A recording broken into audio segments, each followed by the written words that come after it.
I'm a 35-year-old man, and I find myself in a situation I never thought I would face. My wife, who is 38, cheated on me. It's a painful reality that I'm struggling to process, especially since I don't have many friends or family members to confide in. We have a big family, with 6 kids, which is no small feat. Yes, you read that correctly, 6 children, all 8 years old or younger. One of them was just a baby, not even reaching his first birthday, when everything took a turn for the worse. Throughout our marriage, my wife has shown tendencies that hint at a certain immaturity. She often seeks validation and insists on hearing only the things she wants to hear. This vulnerability makes her somewhat of a people pleaser, but interestingly enough, that doesn't seem to apply to me. Instead, when she feels frustration, it tends to get directed at me. When change is necessary, her reactions can be explosive, which has led me to believe that I have often been the one holding the chaos at bay.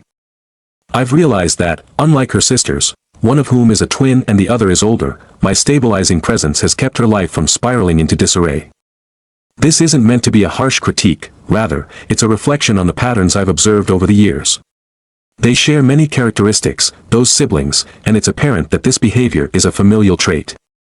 I once took pride in being the partner who had never been cheated on. We've been together for nearly a decade, and I always believed we had something special. But now, I find myself at a crossroads, unsure of what steps to take next.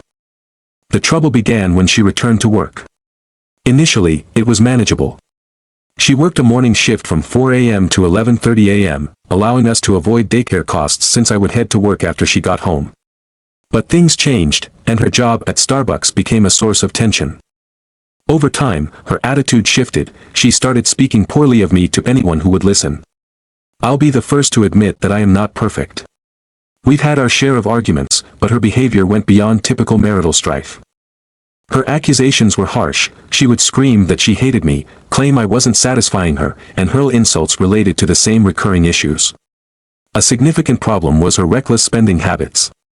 In fact, I lost the house I had purchased when we first met because I had to sell it off to manage the overwhelming debt we accrued. She tends to make impulsive decisions when it comes to money, and one incident stands out vividly. When I told her we couldn't afford a second car at the dealership, she threw a tantrum. She insisted that I had done the same when I negotiated a discount on my own vehicle. Despite my objections, she sold her previous car for far less than its value and ended up with a new car that was overpriced.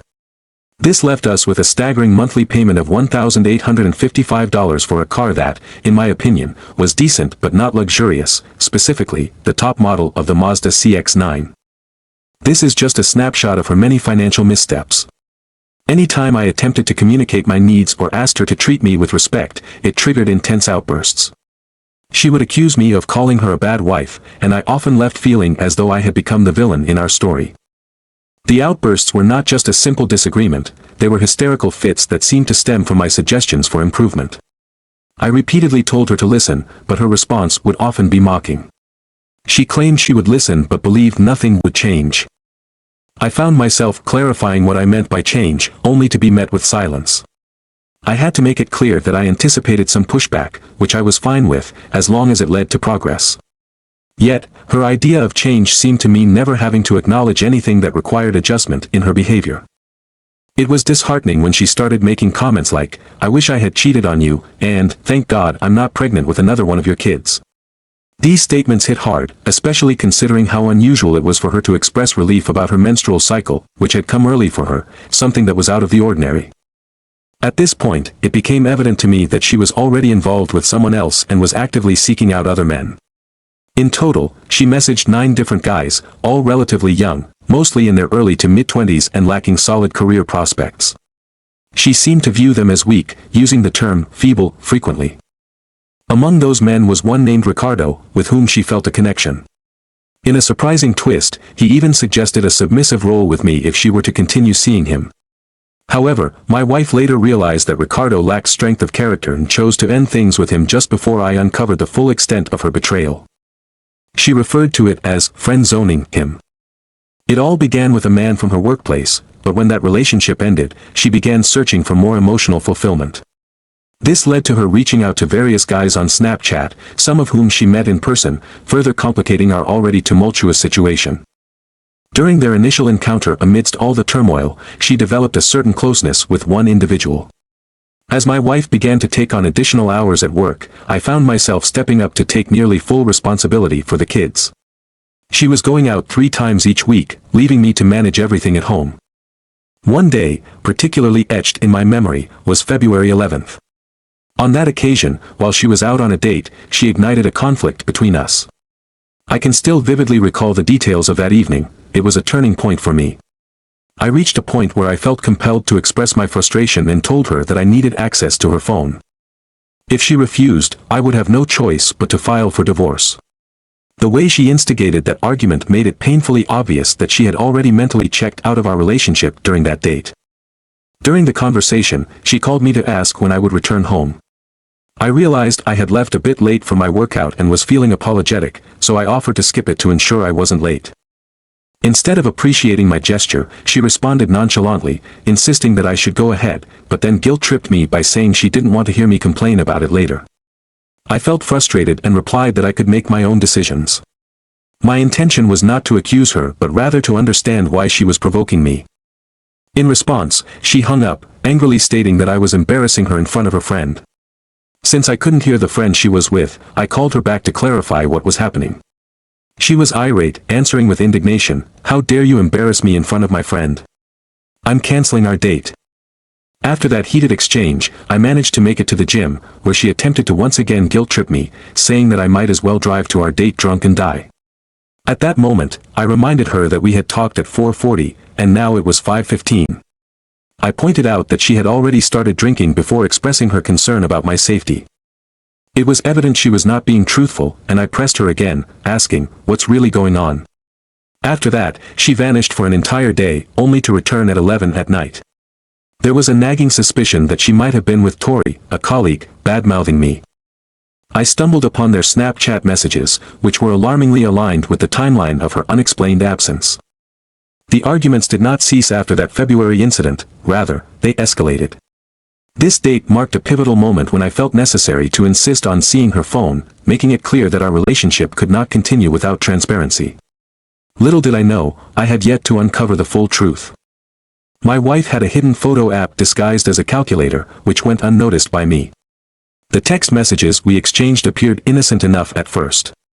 Since we primarily used Snapchat for coordinating with our kids, I didn't think much of it. However, on February 16th, I logged into Snapchat again, which is when I stumbled upon a conversation with someone named Beth, an acquaintance that she had introduced to me as a woman but who, as I later discovered, was involved in far more intimate discussions than I had initially assumed. When I confronted her about Beth, she allowed me to remain under the impression that she simply had a close friendship with a woman. I expressed my thoughts, making it clear that if that was her choice, especially given that Beth hinted we could even bring me into the equation, it was a hard no for me. I made it painfully clear that despite any temptations, I had 6 children who depended on me, and I would never do anything that could jeopardize their well-being. To me, a relationship was about commitment and loyalty, and I believed in our bond wholeheartedly. Yet, retrospectively, it highlighted my naivete. My wife clearly felt inadequate in comparison to the kind of man who would reject such an opportunity. She allowed me to think that her interactions were limited to Cole from work and Beth on Snapchat, even revealing to Cole that she loved him. After one argument, she sent him a picture of me looking upset about a trivial matter regarding headphones. This was immediately after I had made the mistake of asking her for a towel, something she had never requested before, and she sent him an angry selfie wrapped in a towel while I was in another room. The feelings of betrayal and hurt overwhelmed me, especially considering that I was the one taking care of all 6 kids, providing their meals, cleaning, changing diapers, and looking after them on weekends while she worked, as well as managing their mornings until 1:30 p.m. It was a relentless cycle of making breakfast, preparing lunches, changing diapers, and getting bottles ready every single night. Upon returning home after a long day, I made the decision to give my wife some much-needed space. She had been under a lot of stress, and I thought it was best to allow her some time to unwind. During this period, I took on the responsibility of looking after our children. This involved not just supervising them but also giving them baths, making sure they were clean and comfortable after a long day. In addition to that, I took over all the cooking duties, ensuring that they were fed a good meal while thinking about how to alleviate some of her burdens. While she focused primarily on tackling the mountain of laundry that had accumulated, I nearly assumed full responsibility for the kids. Despite all of this, things took a turn for the worse. My wife began to disparage me to anyone who would listen, including the woman who was responsible for caring for our kids. It was disheartening when this caretaker felt comfortable telling my wife that it would be okay for her to cheat. When my wife sought advice on her relationship with me, the woman suggested that if she truly felt happy with me, then she shouldn't cheat. However, she also offered the more troubling notion that if my wife was looking for a little excitement on the side, then why not indulge in it? It was alarming to see that no one stood up for me. My wife's relentless negative portrayal of me had painted a false picture, and it seemed that everyone around us had bought into her narrative. As I delved deeper into the situation, I uncovered more lies that she had woven into our life together. Confrontations became increasingly volatile. She would lash out, physically throwing objects around our home in fits of rage. There were moments when she would scream like a person possessed, and whenever I tried to express my desire to leave the situation, she would block my path physically. When I attempted to protect myself by raising my arms, her reaction was to scream, "Don't touch me," in a bid to lower my defenses. At one point, she even threw a pan at me while threatening me in front of our children. There were numerous occasions where she demonstrated not only her anger but also her willingness to resort to violence. Once, she hurled cat food at me, causing it to splatter against the wall. Additionally, an Xbox One controller found its way into the back of my head during one of her outbursts, and she even launched a slow cooker at me in a moment of fury. Most of these disturbing incidents occurred after she had admitted to lying. My anger was understandably high, but I consistently made an effort to refrain from saying anything hurtful. Yet, in the heat of the moment when she accused me of thinking poorly of her, I retorted with a harsh truth. "I don't think you acted like a 4003, I know you acted like one." That statement, while unkind, reflected the erratic nature of her behavior. She had engaged intimately with a man she met on Snapchat on the very first day they connected, and this was just the tip of the iceberg. Her deceit extended to multiple men, including Cole, Beth, and Ricardo, among others. It baffled me to learn that she had even been planning to meet with 2 more guys online during a trip to Vancouver, deciding to skip a visit to her sick mother to be with Ricardo for another night instead. After I discovered the extent of her infidelity, she claimed that her encounter with Ricardo had upset her, but her actions contradicted her narrative. Just on the morning of her departure to stay with him, she had downloaded a picture of his sister, which didn't align with her description of events. It was heartbreaking to see how her family reacted when they found out about her abandonment and poor choices. Amid this chaotic situation, there were a few silver linings. The men she had been involved with weren't particularly attractive, which offered me a small sense of reassurance. I understood that, in many ways, I was the best she could hope for, and I found satisfaction in the fact that I physically surpassed all of them. Most importantly, I didn't simply accept her behavior, I pushed back. Having experienced infidelity before, I knew how to navigate the turbulent waters of this situation. Her actions led to a heated phone call just before she left one day.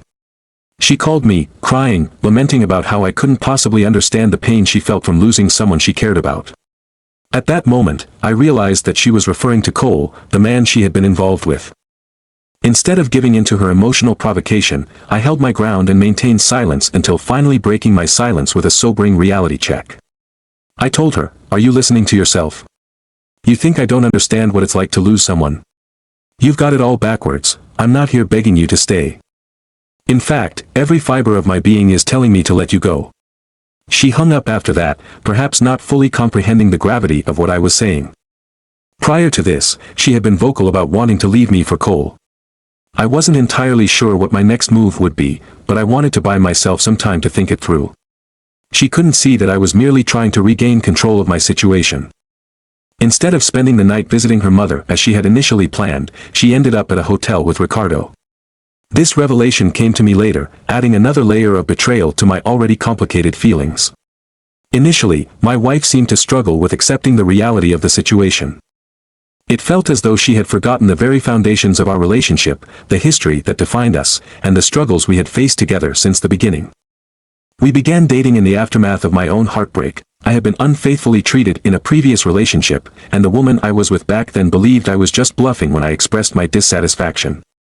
Little did she know, I was serious. I walked away, and that decision shaped who I am today. Fast forward to my current situation with my wife, I find myself connecting with 2 women who caught my attention. I maintain a strong physique, always prioritize my health, and earn a respectable income. While I'm not one to boast about these attributes, I acknowledge that they contribute to my appeal. I consider myself a determined individual, a provider, and someone who genuinely cares about and protects those I love. In essence, I embody the qualities of being husband material. My wife made a significant mistake by challenging my loyalty, particularly given that one of the women I was in contact with was an Asian woman named Delilah while the other was a lovely woman I met through OkCupid. Though I didn't know her name initially, her undeniable attractiveness and confidence in expressing her desire for fit men indicated that she knew how to engage in the dating world. She outlined all the things she claimed she would do for me if I decided to leave my wife, making her a tempting prospect.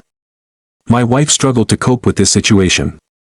Her reactions fluctuated between anger and desperation as she realized the implications of my connections with other women. However, the threats to leave seemed to dissipate as she began to grasp the reality of what was happening. I never genuinely intended to pursue anything with these women. My actions were more of a strategic move to assert my position and demonstrate that I would not be controlled or intimidated. This seemed to lead my wife to lie even more, convinced that I wasn't being serious about my intentions. Consequently, I decided to reach out to even more women, one of whom boasted about having inherited a 3-bedroom house and expressed a strong desire to become a mother to my children, envisioning a future shared with me. To reinforce my point, I shared these text messages with my wife, illustrating that my concerns were not mere empty threats. Ironically, one of the women I was in contact with was also named Sally, a name that held significance in our relationship. My wife had previously created a burner phone and employed the name Sally for her own affairs, a detail that morphed into a twist of fate in our narrative. There was even a keychain displaying the name Sally, which my daughter had inquired about when it vanished. My wife's response to my daughter was to suggest she ask me about it, creating an almost poetic sense of irony in the situation. This entire experience became a reflection of karma, a fitting response to her past actions. I made it clear that I expected respect from her, as she had mistaken my indecisiveness for weakness. The truth was that I was simply weighing my options, grappling with financial implications and our children's well-being. For the time being, we continue to live together, albeit in a state of turmoil, until I figure out how to navigate this convoluted chapter of my life. I let her know that if she persisted in treating me poorly, I would explore more relationships, similar to the ones I had already revealed to her. This ongoing situation has left me feeling frustrated and overwhelmed. The absurdity of it all weighs heavily on my mind. Currently, I am confined to this entanglement, waiting for tax credits to run their course so that my wife's education can become a more manageable consideration. Once that period concludes, I will be ready to close this chapter definitively. An update is necessary now. Upon reflection, it's become apparent that my wife was involved with at least 2 other men, not just Ricardo from my previous update. The truth of her close connections was something anyone might have suspected. I was never fixated solely on the idea that she only had one significant relationship outside of ours. I had pieced together hints about another man based on our discussions. This realization has brought me full circle in my journey, leading me to a place of indifference regarding her actions. At this point, I am preparing to leave her behind. The prospect of obtaining an annulment feels increasingly likely, and I will continue to reveal the reasons behind my decision as I move forward. On January 14th, I took a day off from work due to the woman who typically watches my children being unavailable. My wife then called in a panic, fearing potential job loss, prompting me to stay home while she went to work. I utilized Google Maps, a tool I found beneficial, to check her movements throughout the day. Yet, something didn't quite add up. She went directly to Kirkland instead of heading to her workplace in Everett. This discrepancy raised red flags, especially since she had informed both her friend and me that she was working that day. She had been asking me for several days if I could take the day off work or if it would be possible for Amber to watch the kids for a while. I was still contemplating the idea of hiring Amber for babysitting, which was a significant decision since it was the very first day she would take care of them. However, things took a turn when I discovered that, almost immediately, she chose to cheat at the first opportunity that presented itself. Under normal circumstances, this kind of betrayal would understandably hit hard. However, I was already aware of her tendency to cheat, so it felt like just another instance of the same frustrating behavior. But the situation escalated to a level of anger that is hard to articulate because this was not just any day. This was the 14th, which happened to be the birthday of our second child, Caden. While I was busy sending her videos of the kids and watching them play, she was engaging in a close relationship with another man, completely disregarding the importance of the occasion. I felt as though I had trapped her in a situation with no way out, and the evidence was mounting against her. There were numerous facets to this troubling scenario. For instance, I discovered that she had made a note to pick up Plan B from the store on January 14th. Initially, she denied having any idea what I was talking about, but later she claimed that she had taken it for a guy named Ricardo. The problem was that her close relationship with Ricardo didn't even begin until February 1st, creating a confusing timeline that didn't add up. To complicate matters even further, she started her period unusually early on January 19th. Yet, she had messaged a friend on January 16th inquiring about how long it takes for Plan B to take effect. I had already confronted her about this before, and she had insisted that she was simply looking into it.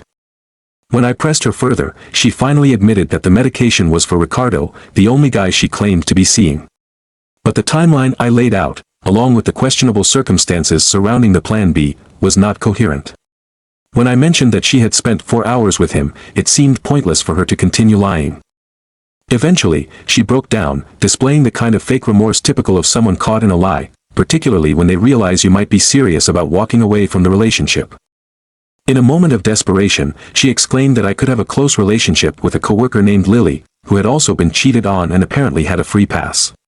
She even went so far as to suggest a three-way encounter, urging me to do whatever I wanted, but pleading with me to stay. I made it unequivocally clear that I had no interest in pursuing random encounters and that such behavior simply wasn't in my nature. Turning to a less distressing update, I encountered something so ridiculous it almost felt surreal. Throughout January, she had been exchanging messages with yet another man she met online. This guy was professing his love for her, calling her his angel, and it was evident that she was completely enthralled by him. While I tried to remain indifferent to this situation, the real kicker came when she claimed to have lost some money from her purse months earlier. However, it turned out that this online guy had been pestering her to load up gift cards and send them to him.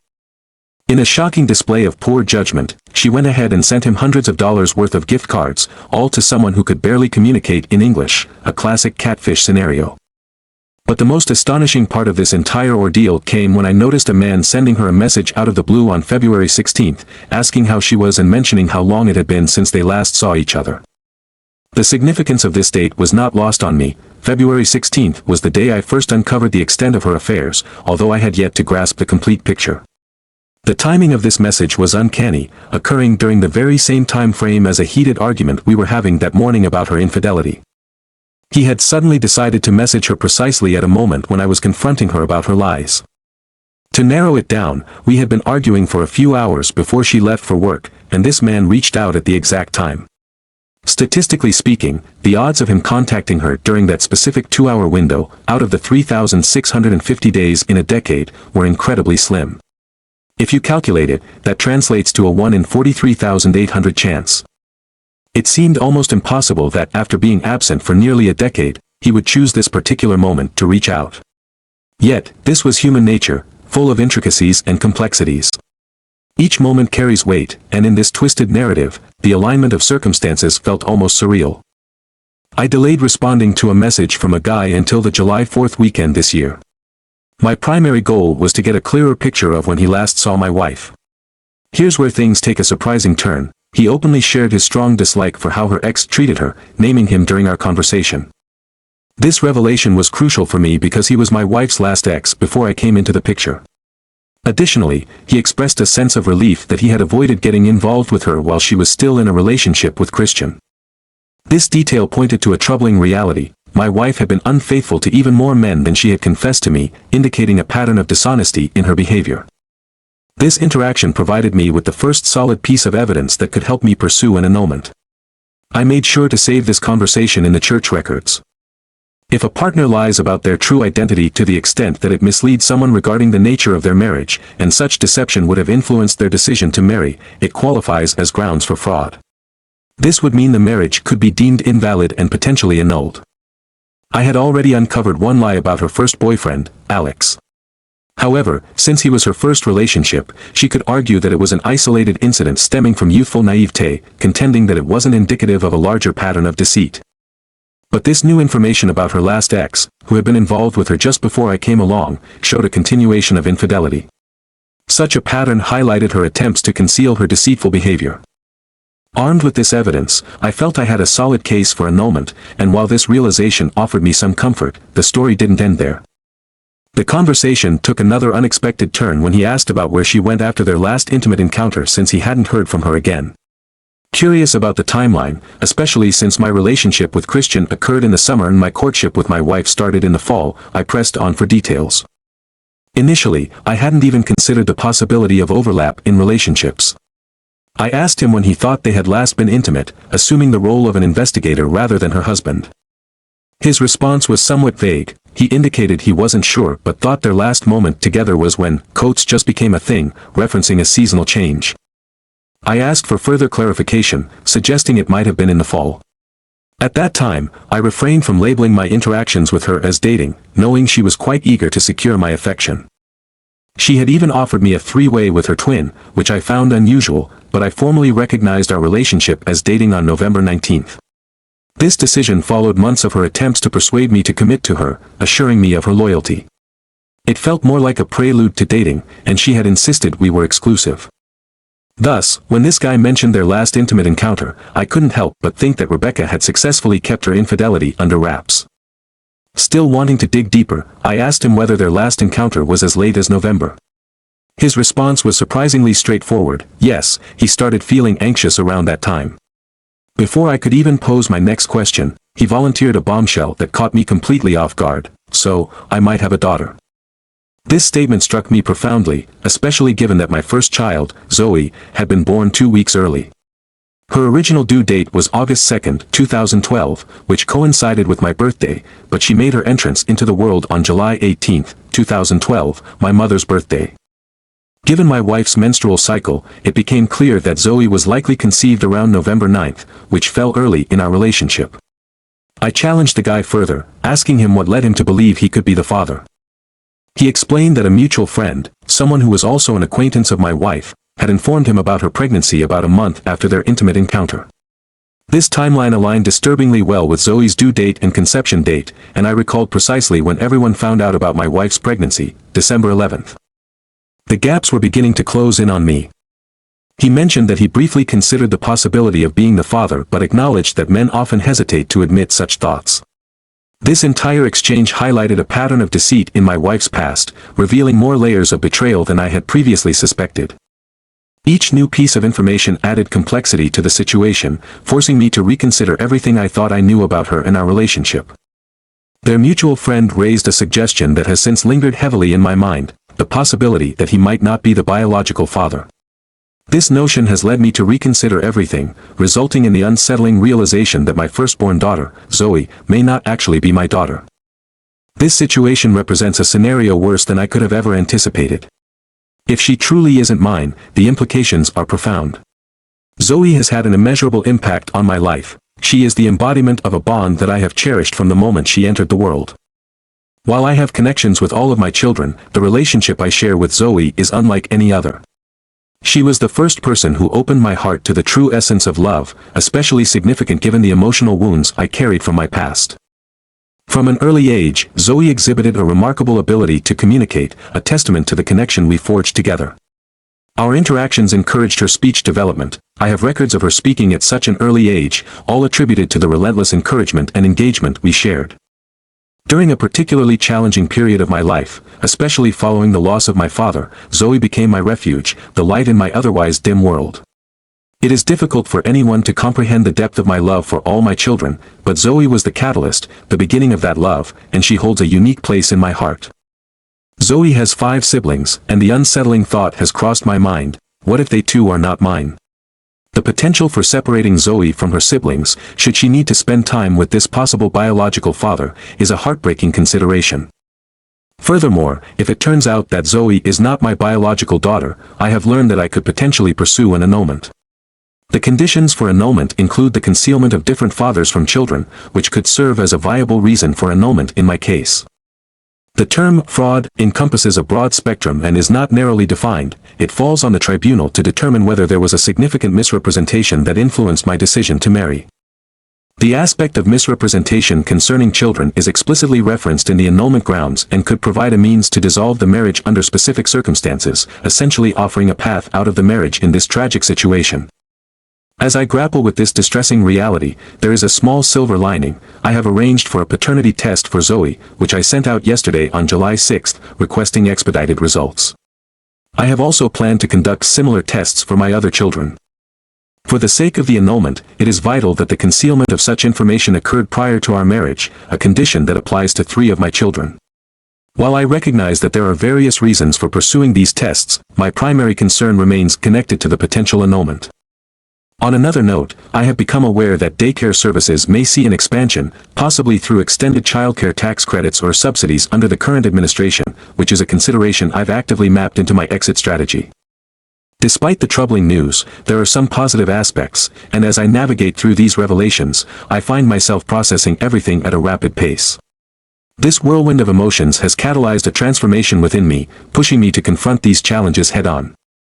It feels surreal, and I will provide another update once Zoe's test results arrive, followed by another after I conduct tests for my other children.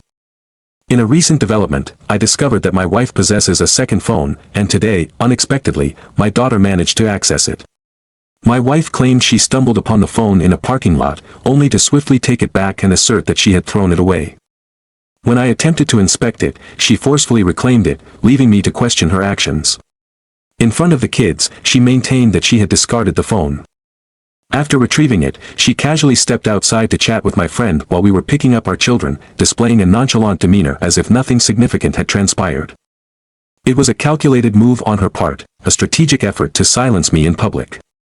I found myself sitting in the car with all the children, acutely aware that pursuing the matter further could lead to confrontation in front of them. If I dared to confront her, it would not only create a scene but would also involve my kids in an uncomfortable situation. Despite this, I felt compelled to assert myself and insisted on retrieving the phone. She dismissed my request, stating she wouldn't go through the trash. I told her I would retrieve it myself, but she refused to stop the car. Reflecting on it now, it's clear that she had simply hidden the phone in her pocket all along. Later, upon returning home, after I persistently challenged her behavior, she agreed to go back and fetch the phone. She retrieved it from the trash with a dismissive attitude, only to then approach me and kiss me as if to distract from the earlier tension. Her continuous attempts to garner my attention were evident, but the underlying issues remain unresolved. Cheaters and liars often resort to manipulative gestures to maintain a sense of control over their situation. In this case, the individual had deleted most of the text messages from her phone, but she still left behind several incriminating pictures. The phone, which was undeniably hers, revealed hints of deceit that were hard to ignore. Surprisingly, she had not cancelled her monthly subscription to Straight Talk Wireless, which had been active since April 20th, even after the phone was in my possession.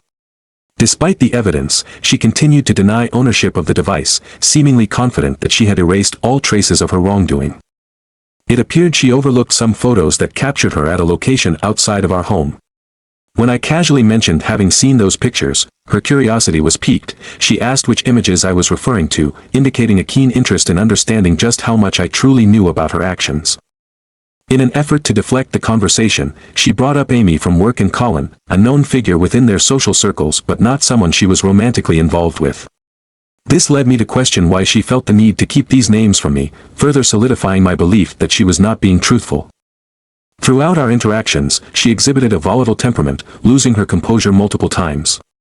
In an unexpected encounter while I was out getting pizza, she suddenly showed up, snatched the phone from my hand, and fled the scene. The entire situation felt surreal. When we returned home, it was as if a storm had gathered between us. A heated argument ensued, where she relentlessly denied any wrongdoing. Despite my attempts to express my feelings, her anger often overshadowed mine. She raised her voice more than I did, and I found myself questioning why it was acceptable for her to yell at me, especially when I was merely trying to confront her about the possibility of her lying. I understood that my suspicions might be wrong, but given the circumstances, I felt justified in questioning her honesty. As the argument escalated, she crossed a line by physically grabbing me and attempting to provoke a reaction. In a moment of self-control, I restrained my hands behind my back, trying to remain composed while she persistently encouraged me to strike her, screaming, "Hit me! Hit me!" I asked her repeatedly to get off me as she pushed me onto the couch, but her aggressive demeanor did not relent. Finally, I issued a warning that if she didn't stop, would have to call the police and take legal steps if necessary.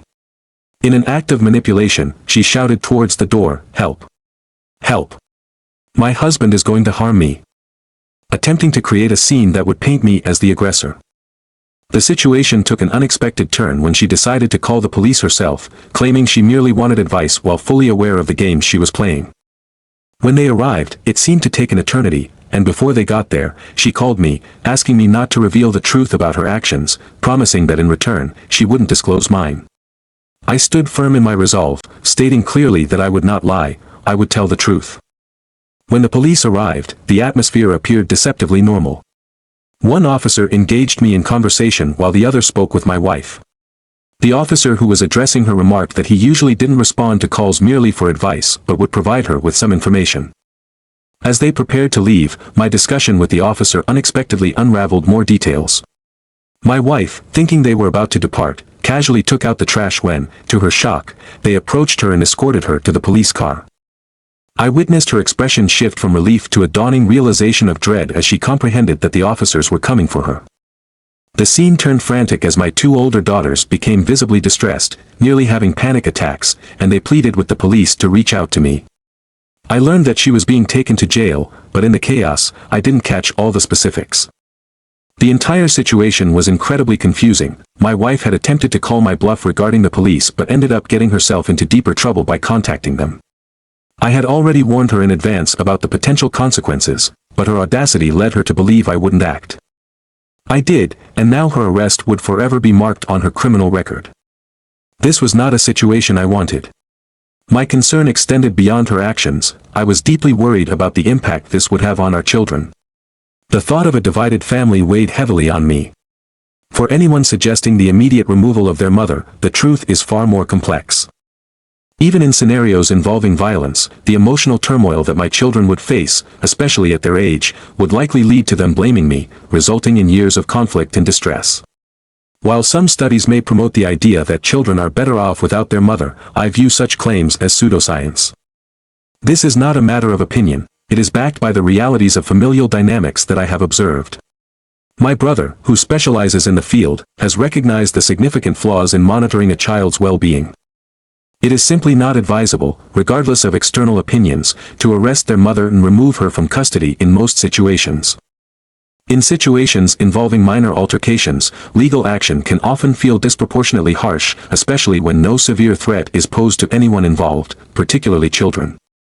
In this context, I initially hoped for a simple police warning for my wife instead of a more serious consequence, but the laws in Washington state are notably stringent. Despite my desire for leniency, my wife, who betrayed my trust by cheating on me, found herself in jail.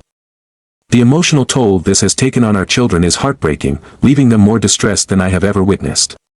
Navigating this challenging scenario has proven exceptionally difficult, and the realization that my wife may have been unfaithful all along, possibly using a secret phone, only adds to the complications. A recent development revealed that my wife has been released from jail, albeit with a protection order in place. Prior to her release, she engaged in a conversation with me, during which she confessed some things but withheld others. It has now come to light that she has been involved in a 6-month affair with a man named Ricardo, who in reality is named Joe. I discovered this hidden burner phone, which contained search histories for adult films featuring non-heteronormative themes alongside a troubling photograph of our daughter, Lily, that my wife sent to this man. All the evidence points toward a deeply intimate relationship between them, raising the frightening possibility that she may have been pregnant with his child. Although my wife claims that they used protection, I have strong reasons to believe she might be lying. It's conceivable that they engaged in threesomes given his bisexuality, which would explain the X-rated movie searches on the phone. Her recent behavior has been alarmingly promiscuous, compounding the distressing situation. As her trial date approaches in August, she has been vocal about her pain from not being able to see me. I, too, am experiencing considerable pain, albeit for vastly different reasons. My responsibilities have multiplied significantly as I care for all 6 of our children, 3 ferrets, a dog, hamsters, and I am also managing the laundry, on top of my usual tasks. The emotional and physical exhaustion is overwhelming. In the meantime, I received an update on Zoe's test results. The clinic confirmed receipt of the test and indicated that processing would occur, with results expected to arrive via email in 2 business days. I'm unsure if they include the day of notification in that timeline, so I anticipate hearing back either on Tuesday or Wednesday. I spoke with the potential father, who had contacted my wife primarily to ascertain whether he might have fathered a child with her. He has suspected for some time that Zoe could be his child. Our conversation was respectful, and he expressed sympathy for the difficult situation I'm facing. I reassured him that I intend to act responsibly regardless of the outcome and that we would discuss the potential implications for Zoe if he is indeed her father. At this moment, exhaustion weighs heavily on me, and I find myself lacking the energy to provide further updates. There is so much more to this ongoing saga. During our phone conversations, my wife has repeatedly implored me to express my love for her. Her plea has evolved from asking me to say, "I love you," to tearfully insisting that I must miss her, even just a little. She has broken down emotionally during these calls, especially when she claimed to feel utterly alone and miserable. In response to her vulnerability, I recalled my boss's advice and pointedly asked why she hadn't considered reaching out to Joe or one of the other men who could help her out while she was in jail or potentially care for the kids. This question only intensified her tears, reflecting the deep emotional distress she is experiencing. Her bail was shockingly set at $100,000, a figure possibly influenced by her admission of self-harm involving a knife. When the police consulted me about it, I had to voice my concerns regarding the safety of the children. Today, she faced a court hearing where the judge decided that the protection order would stay in effect for 5 years or until I opt to remove it. This ruling sent her into further emotional turmoil, and it's evident that she is struggling deeply with her circumstances. Despite the turmoil and betrayal, a part of me feels concern for her well-being. I've never heard her cry with such intensity before. During my calls with Amber, the caretaker for our kids, I could hear my wife sobbing in the background when important details were shared about her struggles. She's been telling those around her that being apart from me has made her acutely aware of her loneliness. It's not the other men she seems to be yearning for, rather, she expresses a longing to return home to me. I genuinely believe this may serve as a wake-up call for her. For the time being, we will be separated, likely for at least the next 30 days. I am contemplating the possibility of temporarily lifting the protection order, although I remain wary of the ramifications. She will be able to return home to take care of the children with the assistance of Amber, and I will be departing soon. It's interesting to note that Amber has recently filed for divorce, which may possibly be a sign from God. I realize that this might sound strange, but Amber mentioned to me that she would consider moving in with Rebecca once her situation with Lisa is resolved. This development could potentially provide us with nearly free daycare services. Our plan would involve compensating Amber for her help, with tax credits available to support us. Additionally, we would contribute to the rent, which would see an increase of about $1,700 per month. However, after factoring in the tax credits, our net increase in expenses would be reduced to roughly $400 per month. This arrangement appears to address many of the challenges we are currently facing. I have asked Amber not to mention this plan to my wife just yet. I would like her to have some time to process everything on her own first. After about 30 days, once she has had some space and distance, I intend to discuss this arrangement with her when she sees me. It feels like a significant turning point, perhaps the end of a chapter or, at the very least, an impending shift in our relationship. The past 5 months have been filled with surreal experiences that seem almost impossible to grasp fully. As for further updates, I recently received the results of a paternity test, which confirmed that I am not Zoe's biological father. This revelation has been particularly difficult for me to accept, especially since she bears a striking resemblance to me. I find it hard to articulate my feelings on the matter because I am still emotionally shattered from the news. In response to concerns raised by some who believe I should have never married my wife or clearly missed warning signs, it is important to clarify a few points. The bond one shared with Zoe was not solely attributable to my influence. I must acknowledge my wife's significant background in child care. Observing their extraordinary relationship taught me a great deal about fatherhood and parenting skills, which allowed me to help nurture all our children, including Zoe. Coming from a broken family myself, I have always prioritized creating a stable environment for my children, and my wife's nurturing skill set has played a crucial role in their development. During her pregnancy, my wife and I engaged in many heartfelt discussions as we eagerly anticipated Zoe's arrival. Interestingly, Zoe shares the same birth date as my mother, a fact that my wife remarked upon when she joked that Zoe's birth after midnight could symbolize a fresh start, replacing negativity in my life. Zoe entered the world at 1:01 a.m., and at that time, it felt like everything was aligning in our favor, supporting our decision to stay together. While our relationship had its challenges, it was not inherently bad, and there was evidence of our growth as a couple. My wife often struggled with feelings of insecurity, which is understandable given my fitness journey and the attention I received from other women. Initially, when we began dating, I gained weight due to the demands of parenting 6 children, but I later lost it and became even fitter following an injury in 2018 that pushed me into new training methods. Ironically, at times, my wife felt particularly insecure just before her infidelity occurred. She expressed doubts about how she could compete with other women, questioning why I was not dating someone who was more into fitness and why I chose to be with her, especially when she worked a job at Starbucks. These insecurities often led to arguments about our spending habits, and she grappled with having mature conversations about finances without taking any criticism of her income as a personal attack. I tried to reassure her that our family earnings were indeed sufficient, highlighting that the issue lay in our spending patterns rather than a need for more money. We were making good progress towards securing a USDA direct loan until that program was unexpectedly halted. I was content with her part-time job and had no objections to her working at Starbucks. My intention was to have her work less as my overall income improved. Even though there were several indicators of immaturity and red flags leading up to her infidelity, I want to emphasize that my wife was not always the person she became during that tumultuous time. If cheating were not a deal breaker for me, I would still want to help her because I cannot discount the positive impact she had on our children. This positive aspect of her character became apparent when our kids expressed their frustrations by saying they hated her, which deeply impacted her.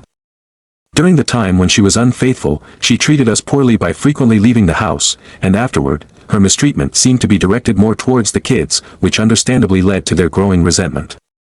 I have made the difficult decision to leave my wife, and I have a solid plan in place for how I will approach this transition. My job is relocating to Spokane, Washington, which adds another layer of complexity to our situation as I prepare for this significant life change. I have made the decision to purchase a house on a piece of land in the near future. My budget for this first home is around $100,000, which I intend to use for myself. Additionally, I plan to buy another property valued at approximately $220,000 for my soon-to-be ex-wife. This second house will provide her with a stable place to live along with our children. I've been considering modular houses since they are cost-effective, making this whole situation a feasible option, especially once child care becomes available. The likelihood of that happening means I could find myself in a much better position moving forward. However, while this plan outlines my intentions, it does not capture the emotional and personal turmoil that has led me to this point. Despite only being 36 years old, I often find myself feeling as though I'm much older. The exhaustion weighs heavily on me. My energy levels have plummeted, and I frequently grapple with a sense of persistent sadness due to the chaos that has enveloped my life over the past months. As I have alluded to in previous posts, updates on my situation have been sparse, particularly after my wife was incarcerated. To give you a brief overview, my wife had made various promises to improve our circumstances, and I initially chose to hold on and try to make things work for the sake of our children. However, the depth of her actions and choices revealed a glaring reality that I could no longer ignore. The longer and more complex narrative involves a man named Joe, with whom my wife became involved. Even while a no-contact order kept us apart, she managed to acquire a third phone, which signifies a blatant disregard for the boundaries put in place. Her choices culminated in a painful experience for me. She spent my birthday alone, opting instead to be with Joe, and then, disappointingly, she repeated this pattern on her own birthday. The no-contact order went into effect on July 12 and was lifted just 19 days later, but during this brief period, she could not resist the urge to break the rules. It was difficult to pinpoint the exact moment when I knew I had to leave, but a series of behaviors made everything crystal clear. On my birthday, despite the opportunity to stay at our home, she chose to not do so. However, when her birthday rolled around, she expressed indignation that I would dare leave her alone, failing to recognize her hypocrisy. Her expectation was that I would plan extravagant surprises for her, while all I wanted was to share a simple dinner together. Her reaction was nothing short of a tantrum, where she bombarded me with emotional text messages, leaving me feeling helpless and frustrated. In a moment of frustration, I suggested she go be with Joe, as he seemed to offer her the spontaneity she craved. Her response, claiming she didn't want to, only led to more arguments. Despite my pleas for her to return home, she refused, citing her fears of going to jail.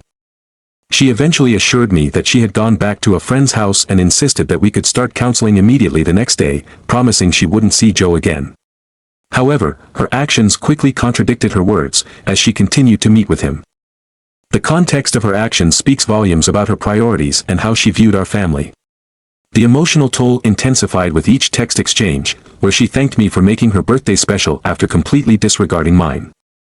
Such hurtful phrases, like, "You make me feel so happy and loved," while she celebrated her birthday with Joe, drove the final wedge between us.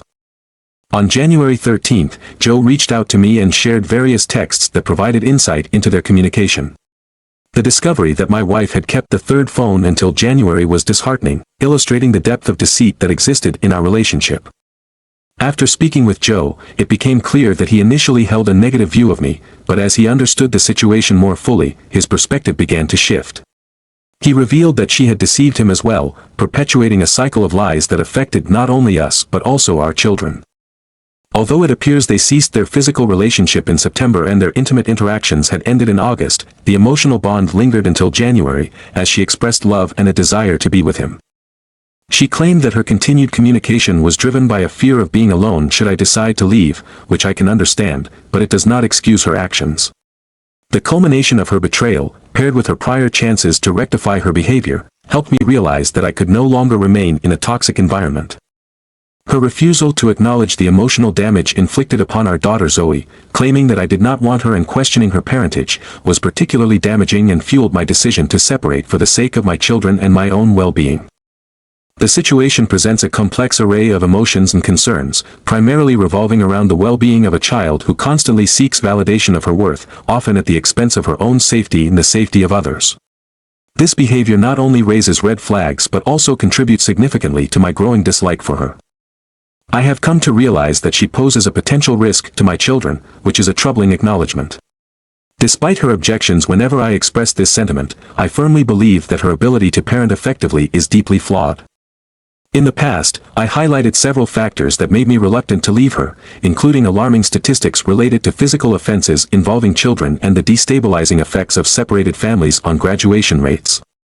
I had a vision of a partner who would share my aspirations and values in raising children, yet I found myself confronted with the harsh reality that those desires seemed unattainable with anyone else but her.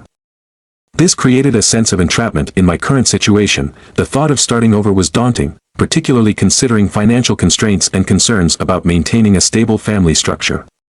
These burdens weighed heavily on my decision-making process, fostering a sense of hesitation. However, a critical realization dawned on me: I have the ability to protect my children, even in light of those initial concerns. I no longer want to envision spending the next 4 decades of my life with a partner whose shortcomings are increasingly evident. My hopes of raising well-adjusted children can still be realized with a new partner who aligns more closely with my values and aspirations. This future is more appealing than continuing to coexist with my wife, regardless of my past aspirations. Although financial challenges loom large, I now believe they can be managed effectively. My concern lies more with the risk my wife presents to our children, whether we remain together or decide to part ways. If I can secure a home and facilitate a separation that promotes harmony, we can both strive for lives that allow us to flourish. Establishing a foundation in Spokane seems to present a viable solution to accomplish this progression. It is noteworthy that my wife has begun to recognize this reality, and I can sense a genuine shift in her attitude. Despite this slight change, I remain cautious. I am aware that her engagement in dubious activities has been a catalyst for ongoing arguments, and her pattern of dishonesty remains unwavering and predictable. While I can appreciate her temporarily improved behavior, it is evident that this change is driven by her understanding that I have reached my limit. I refuse to fall for her ploys again. Sometimes experiencing a significant loss can prompt individuals to take the necessary actions toward improvement. I hold the belief that her attention to our children will increase once we are separated, reducing the risks they currently face. Looking ahead, I intend to keep a record of developments after the separation, including updates on how the children are faring as the new dynamics unfold. I might also take the opportunity to reflect on valuable lessons learned from this experience, providing insight and encouragement to others who may find themselves navigating similar situations. On a more personal note, I have encountered numerous instances of deception from my wife that I find hard to ignore. For instance, conversations with her affair partner have revealed layers of dishonesty. My wife has fabricated stories involving our children, drawing them into her web of lies in astonishingly inappropriate ways. The volume of partial truths she has spun, some seemingly insignificant, paints a troubling picture of her character and the lengths to which she will go to mask her infidelity. To illustrate her deceit, I plan to categorize examples to clearly highlight the nature of her lies. While I approach this task with an element of sarcasm, it does serve a purpose. One specific instance that stands out occurred during our discussions about Halloween traditions. My wife and I used to dress up as Jack and Sally, a theme we enjoyed during the festive season. However, she continued this tradition with her affair partner, Joe, which strikes me as particularly ironic. In the early stages of my relationship with her, I nearly left for someone also named Sally, adding yet another layer to this convoluted narrative. In one scenario, my wife claimed that one of our children had inquired about a Sally keychain she supposedly threw away, instructing our daughter to ask me about it. In reality, she hadn't discarded the keychain at all, she had given it to Joe, who subsequently sent me a photograph of it. This incident serves as a reminder of the extent to which she will go to maintain her facade. Additionally, we had enjoyed a family tradition of hunting for painted rocks, where we would often take trips to find beautifully decorated ones. On one of these excursions, my wife and Joe managed to procure a Jack and Sally themed rock, a purchase that Joe shared with me via a picture. This is but one example of how her actions weave a complex tapestry of dishonesty that not only impacts our relationship but also the well-being of our children. I came across a purchase record that revealed my wife's intention to buy a set of "best friends wherever I am, you'll be" bracelets. I instantly recognized that these bracelets were meant for her and Joe, a fact that was painfully clear to me. My wife, however, insisted that they were meant for me, claiming she had lost them. At this point, I was already aware of the affair she was having with Joe, and she had recently denied any special significance about the bracelets, dismissing Joe as not being special. Ironically, Joe now has those very bracelets, which she seems to use as a means to downplay the truth about their relationship. In an effort to normalize her interactions with Joe, my wife started using a phrase that we had made unique to our relationship. This phrase had a somewhat childlike quality, and we had even involved our firstborn, Zoe, in it by saying, "I love you to the moon and back." Over time, my wife began referring to a certain intimate act by a term she created, butterscotch. She felt that her skill in this area made her feel special, so she often bought butterscotch-themed items for herself or even for me. Curiously, during her time with Joe, she had him purchase a My Little Pony Funko toy called Butterscotch, which she later presented to me. While this might seem like a minor detail, it plays into a broader theme of deceit that runs throughout her actions. Observing her behavior further, my wife initially claimed that Joe had physically offended her. In subsequent conversations, she modified her narrative, stating that their interactions were limited to intimacy without any real excitement or special outfits. The reality, however, was starkly different. She had kept lingerie at Joe's house, possessed a key to his residence, and engaged in intimate activities while he donned his Starbucks apron.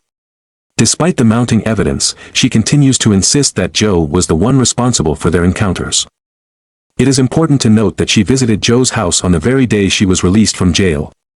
At that time, she claimed to have nowhere to go and no car, which was misleading since Joe, just like her, didn't own a vehicle. This contradiction revealed her tendency to make excuses. It is particularly telling that her first action upon being released was to go straight to Joe's house. Even after repeatedly promising that her involvement with Joe was over, she could not sever her ties. During the period when a no-contact order was in effect, she ended up going to the movies with Joe. This was not merely a casual outing as she suggested, but rather part of a larger deception regarding how frequently they saw each other. With my responsibilities of taking care of the kids and her newfound freedom, she took advantage of the situation to spend even more time with Joe, exactly as I had warned others she would. She even bought him a ring, likely on the same day that I received one of those silicone rings. They had a 2-day Valentine's Day event, during which she falsely told Joe that I hadn't gotten her anything for that occasion, a blatant lie. In addition to her deceit, my wife took credit for many household chores and often claimed I did nothing for her, consistently disparaging me. Paradoxically, she would find herself thinking of me while engaged in her affairs, a rare occurrence under such circumstances. On Valentine's Day, she picked up Joe after claiming she was on an errand to gather ingredients for a special meal that I had always prepared for her, including chocolate fondue. This gesture was meant to signify care, yet she had already assured me that she would never ruin a family holiday. However, her first affair, which did not involve Joe, occurred on our son's birthday, followed closely by inappropriate encounters on Valentine's Day and her birthday, the same day as mine. This begs the question of what happened to her commitment to preserving our family holidays. The most significant revelation, however, lies in her candid admission to Joe about her willingness to have children with him. In a moment of shocking honesty, she expressed interest in becoming pregnant again, all while we were actively trying for a baby together. This admission reveals the depths of her irresponsibility and betrayal, as she demonstrated a willingness to potentially have one of our children be his. Such manipulative behavior serves as a reminder of how some individuals twist the truth. Moreover, during the period of the no-contact order, the woman who was responsible for watching my kids was aware of my wife's meetings with Joe. Joe had provided her with marijuana. While I don't have a personal issue with marijuana usage, it is apparent that my wife prioritized obtaining it over our children's well-being. Consequently, when I was tasked with watching the kids during one of the no-contact orders, it was clear that my wife's actions were driven by self-interest rather than the best interests of our family. Caden, one of my children, brought up a striking comment during a casual conversation. He casually mentioned that "Mommy sleeps with Joe," which immediately raised a red flag for me. This was in response to my inquiry about whether any of her male friends were visiting her. I found myself in a state of disbelief, so I confronted Amber, my wife, seeking clarity on this unexpected revelation. Amber explained that Caden must have picked up the name somewhere else and was lying, attributing his comment to his mischievous nature, insinuating that he was trying to stir up trouble between us. This response struck me as unfairly placing the blame on Caden for a situation that, quite frankly, seemed to involve much more complexity. When I pushed my wife further on this matter, she pointed out that I had called Caden a liar as well. I clarified my stance, explaining that I only label him a liar when he is indeed lying, not as a means to deflect from possible infidelity. The gravity of the situation felt astonishing, especially given this was the first time such an issue had surfaced between us. The situation took a darker turn when I remembered that Joe had gone geocaching with my wife, a pastime that had once been a shared activity between Amber and me. Although she claims not to recall this excursion, it's hard for me to forget something that held such sentimental value. They were searching for painted rocks, a special activity that Amber and I once cherished together. She insisted that their visit to his house was innocent, merely spending time watching television, which seemed like a blatant attempt to downplay the nature of their relationship. However, inconsistencies began to emerge. Joe sent her location pins from a restaurant where they had dined, and it was clear they had been on numerous outings, going to diners and spending quality time together. The discrepancies between her claims and the evidence were infuriating, highlighting the extent to which she was misrepresenting their relationship. Post-argument, Amber would wake up at the crack of dawn for her morning shift, often meeting Joe for intimacy before heading to work, despite having shown signs of emotional distress. I had my suspicions confirmed by Joe himself, while Amber consistently refuted any allegations of infidelity. After our discussions, it became apparent that whenever Amber needed solace, she would turn to Joe, engaging in intimate relations with him. This left me reeling, experiencing a profound sense of loneliness, as I had no one to confide in regarding the pain I was enduring. Initially, Amber claimed their intimacy occurred about 5 times, but based on Joe's disclosures and the frequency of their meetups, at least one day off a week, if not more, it's reasonable to estimate that they were likely intimate around 50 times, perhaps even more. In light of these events, I felt it crucial to provide an update regarding a matter I'd only come to realize late in my previous reflections. My soon-to-be ex-wife and I had a conversation about the Zoe issue, and afterward, we spoke with Zoe. With all that had transpired, there was a chance that my initial interpretation of the situation might have been incorrect. A friend had shared insights that aligned with those of my STBXW, leading me to consider that my children, including Zoe, might have actually witnessed or overheard what happened. Zoe, perhaps instinctively, might have felt compelled to deny her observation, fearing that acknowledging it could lead to a family disruption or even the imprisonment of her mother, a thought that terrified her deeply.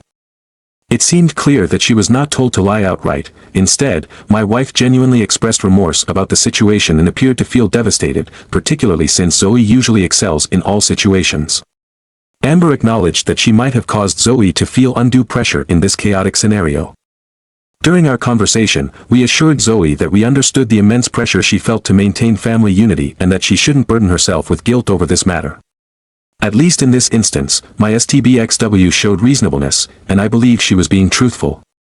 On a more positive note, it appears that my kids have not been conditioned to deceive, which offers a semblance of hope amidst the turmoil.